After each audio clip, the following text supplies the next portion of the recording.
The year was 1945. The island was Iwo Jima. The landscape was a jagged, sulphurous hell of black volcanic ash and hidden caves. On a ridge overlooking the landing beaches, Corporal Thomas Tall Pine Megay sat in a shallow trench.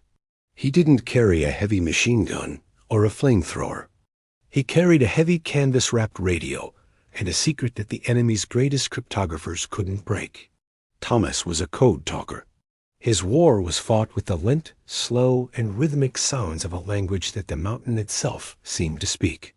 The stagnant frequency, the air was thick with the smell of rotten eggs and gunpowder. Everything was lent. Because the Japanese had sophisticated equipment to track radio signals, Thomas couldn't just stay on the air.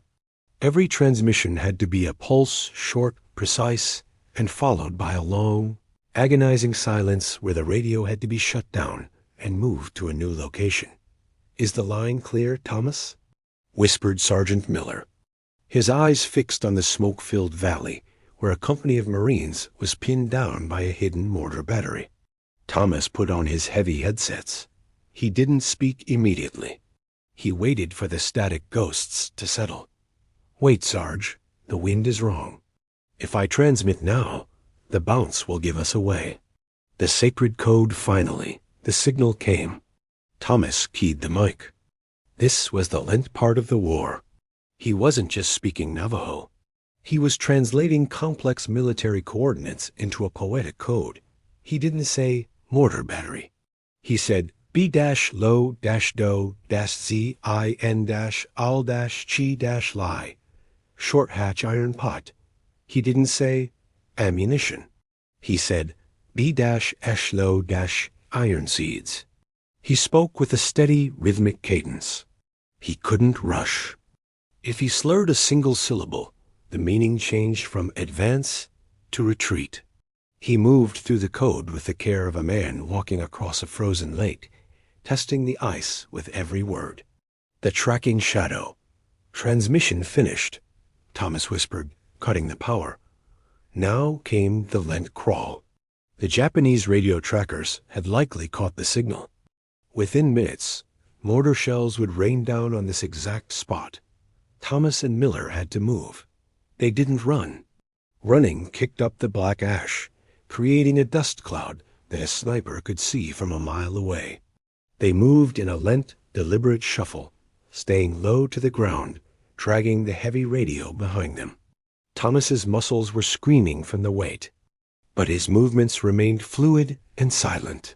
A shell landed 20 yards behind them, the shockwave throwing a spray of black sand over their backs. Thomas didn't panic. He pressed his face into the ash, felt the vibration of the earth, and waited for the echo to pass before moving another 10 feet. The voice in the smoke. They reached the new position, a small crevice between two basalt rocks. Thomas set up the antenna again. He received a reply. The coordinates had been received. The American warships offshore were adjusting their massive 16-inch guns. Suddenly, the valley below was filled with the thunder of the fleet. The hidden mortar battery vanished in a series of colossal eruptions. The Marines began to move forward again, their path cleared by a few words spoken in a language born in the canyons of Arizona. The quiet victory when the sun finally dipped below the horizon, turning the Pacific into a sheet of hammered copper. Thomas sat against the cold rock. His throat was dry from the sulfur, and his mind was exhausted from the constant translation. Miller handed him a canteen. "They never knew what hit them, Thomas. They're still trying to figure out what language you were speaking." Thomas took a lent, careful sip of the water. He looked at the radio, its olive-drab paint chipped and scarred. "It's not just a language, Sarge," Thomas said quietly. "It's the breath of our people. The wind doesn't like to be rushed, and neither does the truth."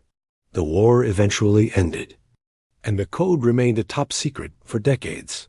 The world would eventually learn of the men who spoke iron seeds and hatch pots. But for Thomas Begay, the war remained a memory of black ash and the lent, steady rhythm of a voice that the enemy could hear but never understand.